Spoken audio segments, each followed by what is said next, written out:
Me quedé justo fuera del escenario, con los dedos aferrados a los bordes del discurso que había reescrito 5 veces esta semana. Las luces eran demasiado brillantes, los murmullos muy fuertes y el peso en mi pecho demasiado familiar. Dean Whitmore terminó su presentación, y se volvió hacia mí con esa sonrisa formal, demasiado amplia, que los administradores usan como armadura. Asentí una vez, alisando el frente de mi blazer azul marino, y avancé. El auditorio palpitaba con calor y expectación. Los estudiantes se enderezaron en sus sillas, con las borlas colgando de manera desigual de sus birretes. Las familias se inclinaron hacia adelante con los teléfonos en la mano, listas para grabar. Escaneé las filas automáticamente, sin esperar realmente verlo. Pero, ahí estaba. Segunda fila, lado derecho, rodeado de asientos vacíos. Carlos Ramírez, mi padre, con los brazos cruzados y la mandíbula tensa como granito. Su expresión no cambió cuando nuestros ojos se encontraron. Sin orgullo, sin desprecio, solo quietud. No le había hablado desde diciembre, cuando descubrió la verdad sobre mi título. Isabel, mi madre, le había rogado que viniera. Ella dijo que era el momento. No estaba seguro de para qué. Reconciliación, validación, cierre. Nada de eso importaba ya. El decano hizo un gesto hacia el podio. Respiré hondo y me acerqué. Cuando pasé a mi padre, él se inclinó ligeramente. No lo suficiente para que nadie más lo notara. Lo justo para que su voz sonara como una hoja detrás de mi oreja. «Eres una vergüenza», dijo rotundamente. No me inmuté. Solo seguí caminando. Seguí respirando. Mis zapatos resonaron suavemente contra el suelo pulido, uno delante del otro, como un soldado caminando hacia el fuego. Coloqué mi discurso en el atril y miré hacia el mar de rostros, mi propio latido resonando en mis oídos. Debería haber estado nervioso. No lo estaba. Yo era algo más tranquilo, más agudo. Ajusté el micrófono. «Buenas tardes». Empecé. «Mi nombre es Elí Ramírez, y como la mayoría de nosotros aquí, he pasado los últimos 4 años persiguiendo un futuro que no estaba seguro de merecer». Alguien se rió suavemente. Otros se inclinaron. Mi voz era firme, pero el temblor seguía allí, escondido bajo las palabras. El valor de toda una vida. Vi a Carlos recostarse en su silla, con los brazos aún cruzados. Ni siquiera había empezado aún, pero él escucharía cada palabra. Carlos Ramírez creía en 2 cosas: la precisión y la obediencia. Él dirigía su casa de la misma manera que dirigía su trabajo. Plazos estrictos, sin margen de error y ninguna tolerancia para las excusas. Crecer bajo su techo era como vivir dentro de un plano. Todo tenía un lugar, y todo lo que estaba fuera de lugar era un problema. Yo era su único hijo. Eso me convirtió en un proyecto. Desde que tengo memoria, el plan había sido trazado para mí en términos concretos. Me convertiría en ingeniero mecánico. Igual que él. Trabajaría en la planta. Me haría cargo del departamento de sistemas algún día. Me casaría con una chica respetable. Y construiría una familia con seguro e hipoteca. Él nunca me preguntó qué quería. Él me lo dijo. Cada tarjeta de cumpleaños, cada conversación en la mesa, cada mirada dura después de un B+ en matemáticas, era otro plano grabado en mi piel. Pero yo no estaba hecho como él. Cuando tenía 10 años, escribí una historia corta sobre un niño que podía oír los pensamientos ajenos. Lo dejé en la mesa de la cocina sin más. Cuando llegué a casa después de la escuela, estaba en la basura. Carlos no gritó. No tenía por qué hacerlo.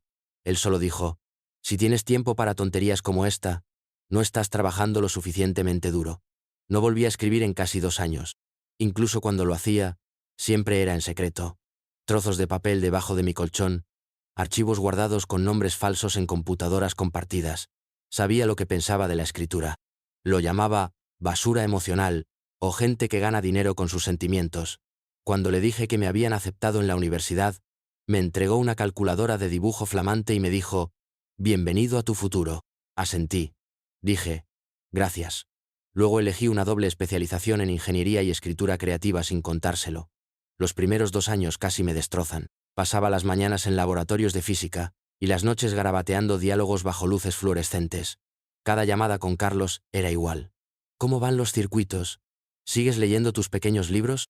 No pierdas la concentración». Él no sabía que ya me había ido. Mi mente, mi voz, mis sueños, hacía tiempo que habían dejado de encajar en su plano. Ya no era su proyecto. Era mío. Cambié mi especialidad un martes por la tarde. La oficina del registrador estaba tranquila, el tipo de tranquilidad que se siente como un confesionario. Entregué el papeleo con las manos temblorosas. La mujer detrás del mostrador no se inmutó cuando leyó el formulario. «Baja», Ingeniería mecánica. Añadir. Escritura creativa. Especialidad. Solo firmó con sus iniciales y dijo: felicitaciones, como si hubiera ganado algo.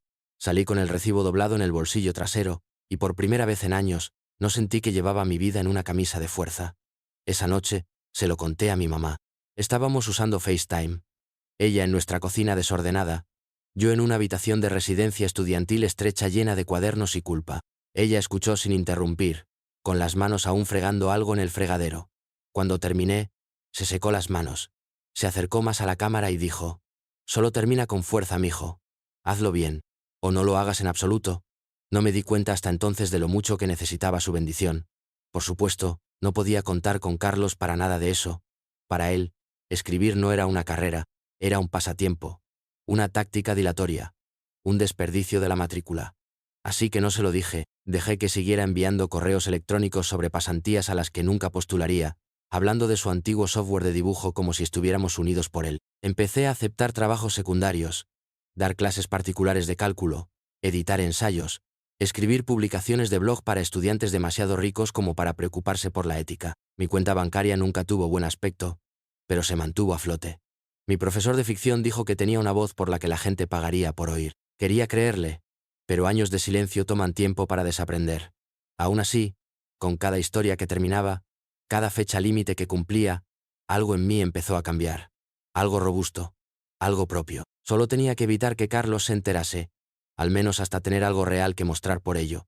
Él se enteró 6 meses antes de la graduación. Un amigo suyo, Luis Ortega, otro ingeniero, tenía una hija en la universidad. Ella me reconoció de un evento de escritura en el campus, y se lo comentó casualmente a su padre. Eli leyó este cuento asombroso en el micrófono abierto. Él se está especializando en escritura creativa, ¿verdad?, le dijo Luis a Carlos a la mañana siguiente. Carlos me llamó esa noche. Casi no contesté. Desearía no haberlo hecho. La llamada empezó con silencio. No el tipo pesado y reflexivo. El tipo volátil. El tipo que traquetea antes de explotar. Luego vino su voz. Baja, controlada, cargada. Es verdad, no me molesté en fingir. Sí, cambié de especialidad. Otra pausa. ¿Tiraste tu futuro por cuentos de hadas? Mi garganta se secó. No tiré nada. Elegí algo real. Para mí. ¿Para ti? Él espetó. ¿Para ti? ¿Qué pasa con el nombre familiar? ¿Qué pasa con todo lo que hemos sacrificado para llevarte a esa escuela?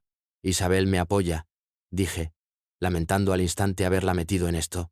Ella no entiende el mundo real. Ladró. Tenías un camino claro, una carrera, y lo cambiaste por una fantasía de máquina de escribir. Pude oír algo romperse de fondo, tal vez un vaso, tal vez su imagen de mí. No estoy pidiendo tu aprobación, dije, te estoy diciendo quién soy. Entonces, no esperes otro centavo de esta familia. No lo he hecho en más de un año. Eso terminó la llamada. Al día siguiente, recibí un solo correo electrónico de él. Asunto. Decepcionado. Cuerpo. Cuando termines de fingir, házmelo saber. No respondí. Lo que él no sabía, lo que se negaba a entender, era que no estaba fingiendo. Por primera vez en mi vida, estaba diciendo la verdad. Cambié mi especialidad un martes por la tarde. La oficina del registrador estaba tranquila, el tipo de tranquilidad que se siente como un confesionario. Entregué el papeleo con las manos temblorosas. La mujer detrás del mostrador no se inmutó cuando leyó el formulario. Baja. Ingeniería mecánica. Añadir. Escritura creativa. Especialidad. Solo lo inicializó y dijo: felicitaciones. Como si hubiera ganado algo, salí afuera con el recibo doblado en mi bolsillo trasero, y por primera vez en años, no sentí que llevaba mi vida en una camisa de fuerza. Esa noche, se lo dije a mi mamá. Estábamos usando FaceTime. Ella en nuestra cocina desordenada, yo en una habitación de residencia estudiantil estrecha llena de cuadernos y culpa. Ella escuchó sin interrumpir, sus manos aún fregando algo en el lavabo. Cuando terminé, ella se secó las manos, se inclinó más cerca de la cámara y dijo: solo termina con fuerza, mijo. Hazlo bien. O no lo hagas en absoluto. No me di cuenta hasta entonces de lo mucho que necesitaba su bendición. Por supuesto, no podía contar con Carlos para nada de eso. Para él, escribir no era una carrera profesional, era un pasatiempo, una táctica dilatoria, un desperdicio de la matrícula. Así que no se lo dije. Dejé que siguiera enviando correos electrónicos sobre pasantías a las que nunca postularía, hablando de su antiguo software de dibujo como si estuviéramos unidos por él. Empecé a aceptar trabajos secundarios, dando clases particulares de cálculo, editando ensayos, escribiendo entradas de blog como escritor fantasma para estudiantes demasiado ricos como para preocuparse por la ética. Mi cuenta bancaria nunca se veía bien, pero se mantuvo a flote. Mi profesor de ficción dijo que tenía una voz por la que la gente pagaría por oír. Quería creerle, pero años de silencio toman tiempo para desaprender. Aún así, con cada historia que terminaba, cada fecha límite que cumplía, algo en mí comenzó a cambiar. Algo robusto. Algo mío. Solo tenía que evitar que Carlos se enterara. Al menos hasta que tuviera algo real que mostrar por ello. Se enteró 6 meses antes de la graduación. Una amiga suya, Luis Ortega, otro ingeniero, tenía una hija en la universidad.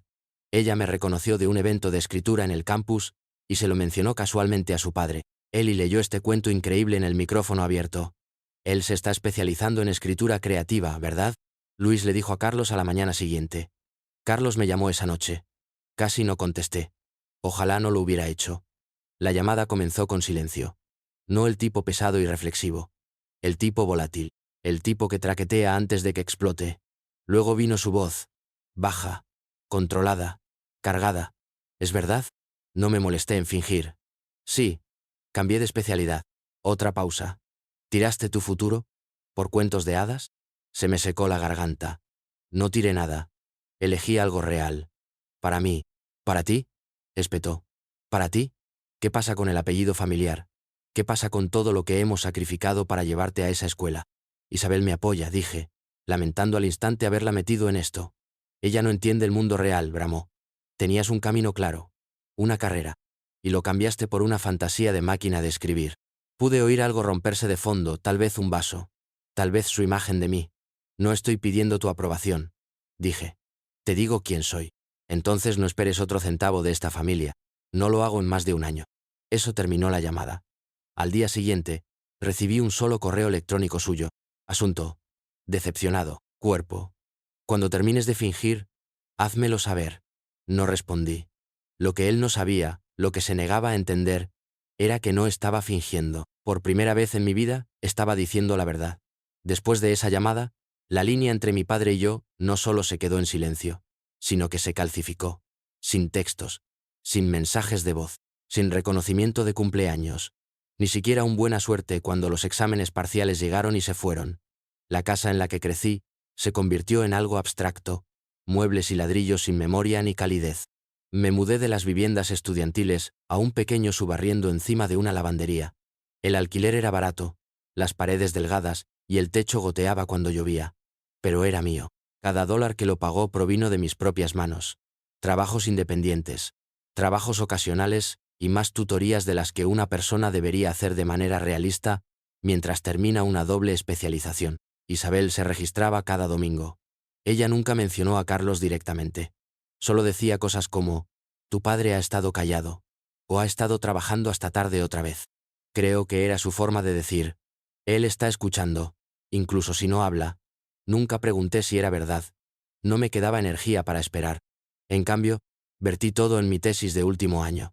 Una colección de cuentos interconectados llamada Heridas y contusiones. Nombres ficticios. Dolor real.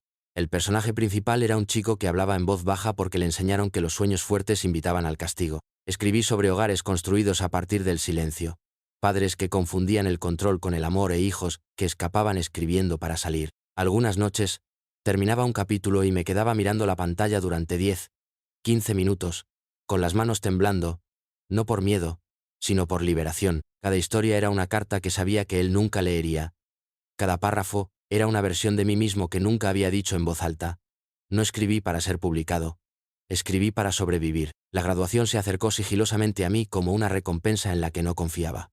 Mi semestre final fue un torbellino de noches de insomnio y plazos que se reían en mi cara. Pero cuando el humo se disipó, allí estaba, mi nombre impreso en la parte superior de la lista del decano. De nuevo, máximos honores. 4. Doble titulación. Y de alguna manera, todavía tenía la mayor parte de mi cordura intacta. La tesis no solo aprobó, fue un éxito. Mi profesor la presentó, sin decírmelo, a un concurso nacional de ficción para estudiantes universitarios. Un mes después, recibí un correo electrónico con el asunto. Felicitaciones, ganador. Una semana después, un editor senior de Beacon Literary Review, una publicación que admiré al crecer, me llamó para ofrecerme una beca de un año. He leído tu trabajo 2 veces, dijo. Tu voz es aguda, honesta, peligrosa en el mejor sentido. Queremos desarrollar eso. Recuerdo estar sentado en mi coche después de esa llamada, con las manos en el volante, sin arrancar el motor, simplemente sentado allí en un silencio atónito, sabiendo exactamente a quién quería contárselo, y sabiendo que no podía. 3 días antes de la ceremonia, la universidad me envió un correo electrónico. Asunto: discurso de despedida de la promoción. Cuerpo: has sido seleccionado para hablar en la ceremonia de graduación. Por favor, confirma tu aceptación.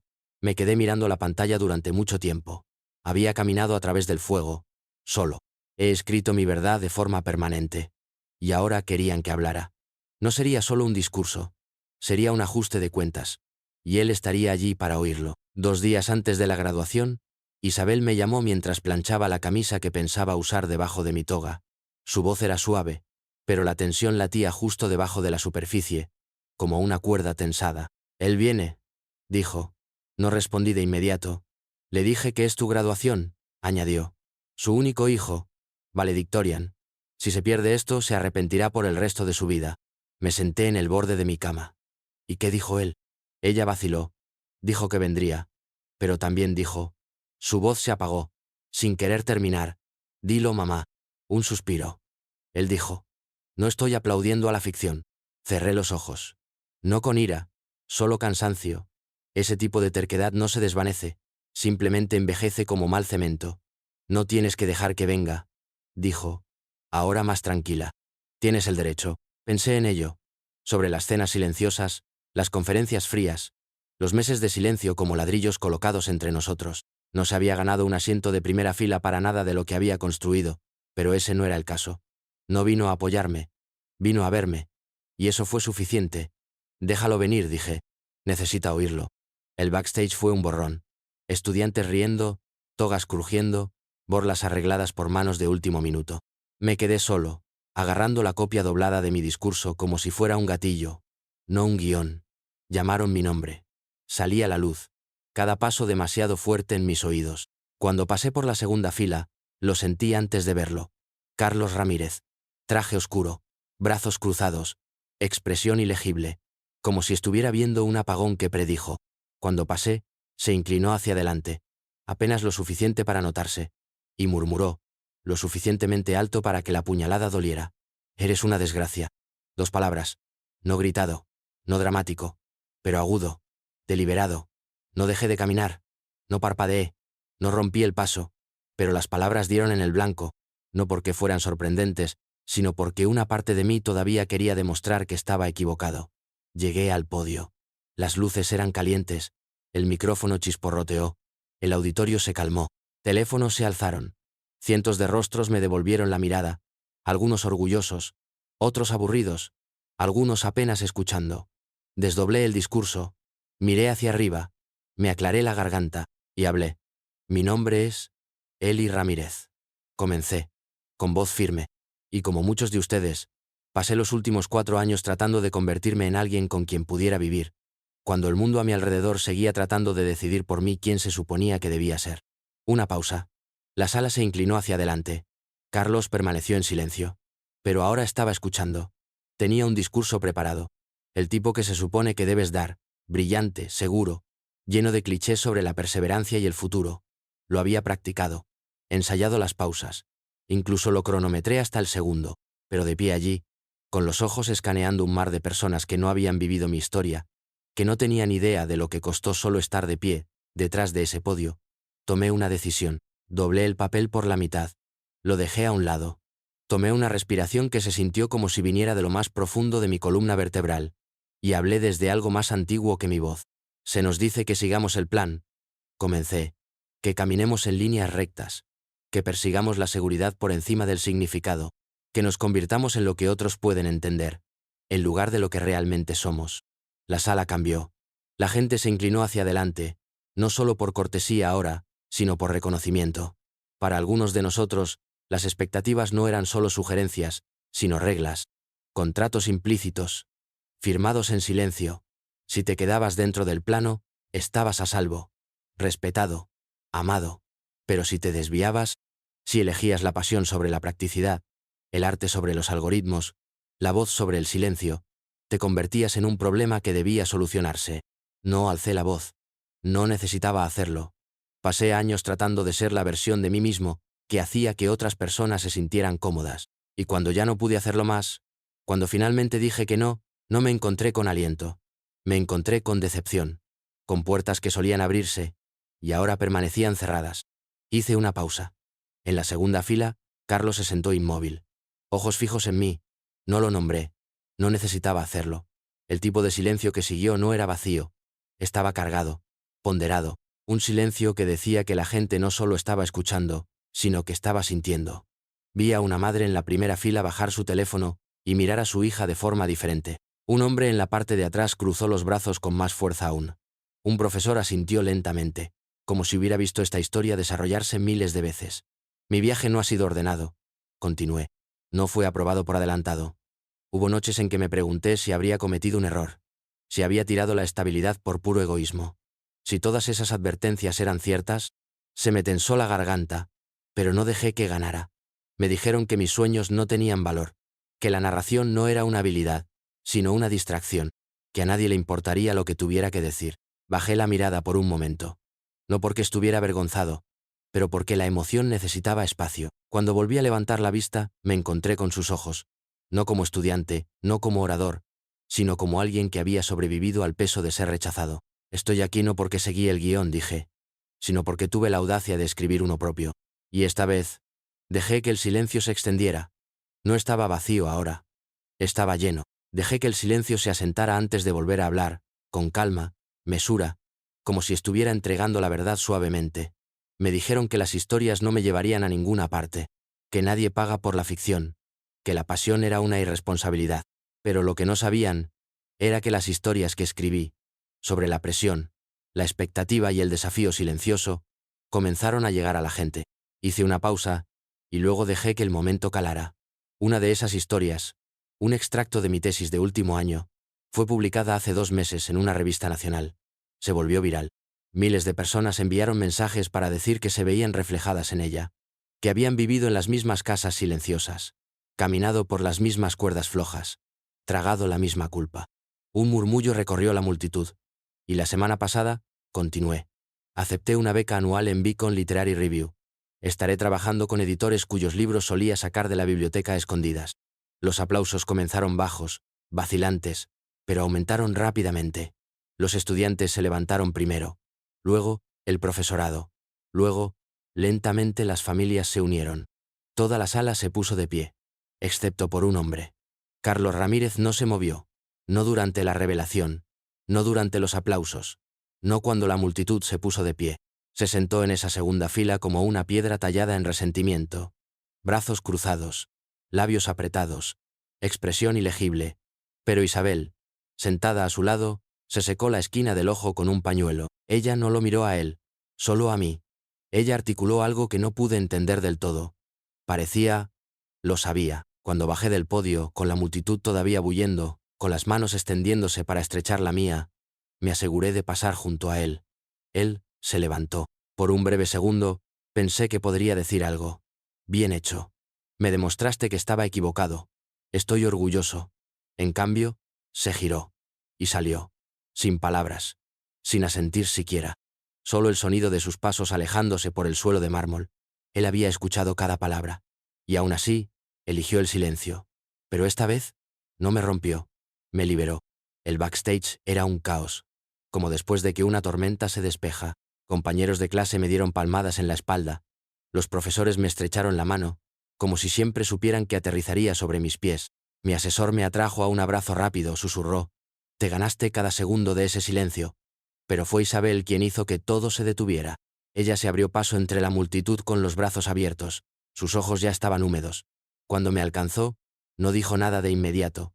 Solo me abrazó. Apretado. Feroz. Como si algo en ella hubiera estado esperando años para exhalar por fin. Cuando finalmente habló, fueron solo 3 palabras silenciosas. Él te escuchó. No necesité preguntar cómo lo sabía. Una madre sabe estas cosas. Su silencio había cambiado. No suavizado, sino resquebrajado.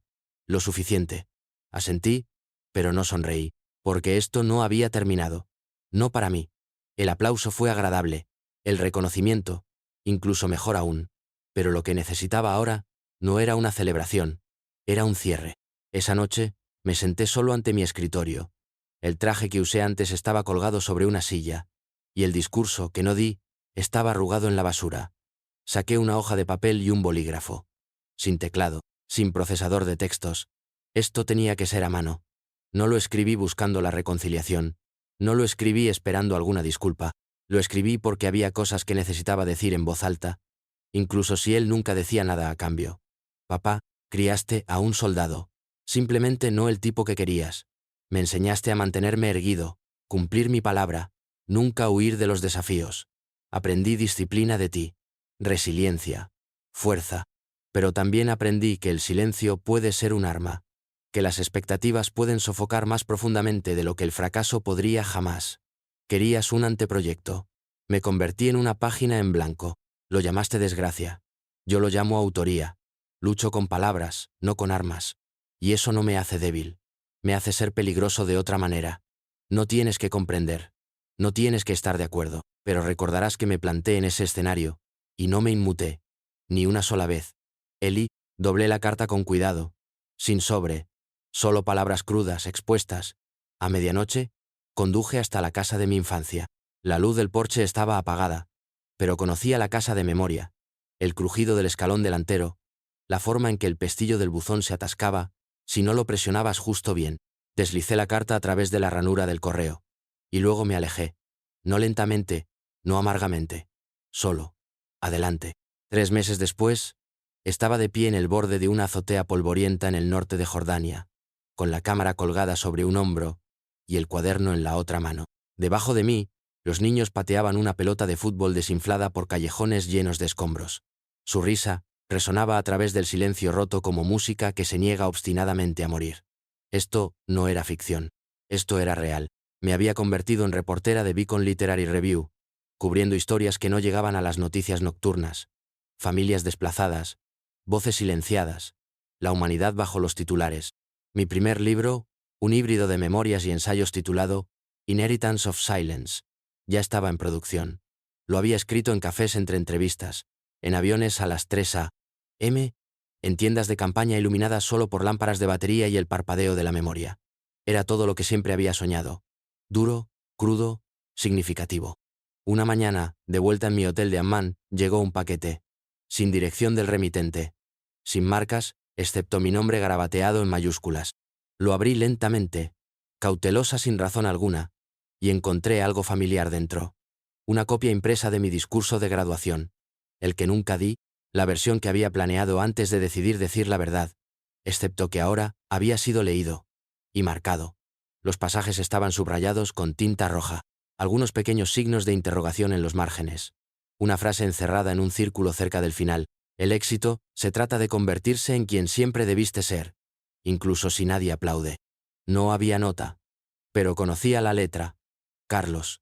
No había respondido a mi carta, no había llamado, no había tratado de explicarse, pero esto era algo. No perdón, no afecto. Algo más silencioso. Reconocimiento, quizá. Respeto. A su manera rígida y silenciosa. Cerré la carpeta y la coloqué suavemente sobre el escritorio del hotel. Afuera, la llamada a la oración resonaba por las calles. Cogí mi cámara, deslicé mi cuaderno en mi bolso y me dirigí a la siguiente entrevista. Y mientras salía al calor, al polvo y a la posibilidad, un pensamiento se instaló en mi mente como un punto final al final de una larga oración.